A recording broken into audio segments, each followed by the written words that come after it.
Hello বন্ধুরা, আশা করি সবাই ভালোই আছো। তো আজকে 27শে নভেম্বর।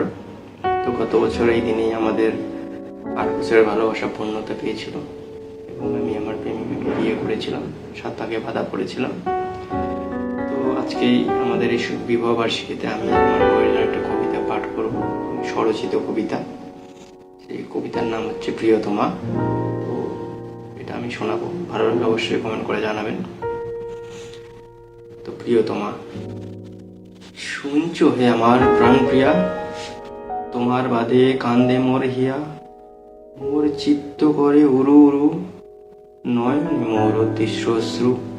তুমি কি সে বুঝিতে পারো না? ক্ষণিক করো হে তুমি বিবেচনা, তুমি রয়েছ আমার হিয়ার মাঝে, তোমায় রাখিব আজীবন সুন্দর সাজে। ওগো আমার প্রিয়তমা, তুমি যে মোর জীবনের কামনা বাসনা, তোমাতে খুঁজে পাই আমি অসীম সুখ, তুমি রইলে পাশে থাকে না মোর কোনো দুঃখ। তোমাতে রয়েছে মোর অফুরন্ত ভালোবাসা, তোমাকে সাথে নিয়ে চলা মোর জীবনের আশা। আখি বুঝিলেও দেখিতে পাই তোমাকে, তুমি যে মোর একমাত্র সঙ্গী হলোকে। ওগো প্রিয়া, তুমি কি শুনছো? আমায় দেখার বাদে কি দিন গুনছো? আখি বুঝি খুঁজো তোমার হিয়ায়, ভালোবাসিলে মোরে পাবি হিয়ার কোনায়। আমার সর্বস্ব শুধুই তুমি, যেমন চাহিলেও চায় না ভোলা জন্মভূমি। তুমি না থাকিলে অপ্রয়োজনে এই বসুন্ধরা, তুমি থাকিলে পাশে আনন্দে মোর বুক ভরা।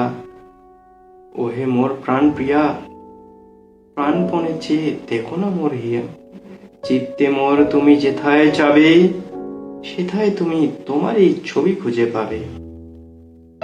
আখি বুঝি করোনা মোর অনুভূতি, তুমি মোর বায়ু, তুমি প্রকৃতি, তোমাতে রয়েছে মোর অগাধ ভালোবাসা। আখি বুঝিব সাথে, এটাই মোর অন্তিম আশা। ধন্যবাদ বন্ধুরা, ভালো লাগলে অবশ্যই কমেন্ট করে জানাবেন। তো আপনারা আশীর্বাদ করবেন আমরা যেন ভালো থাকি, সুখী থাকি। ধন্যবাদ।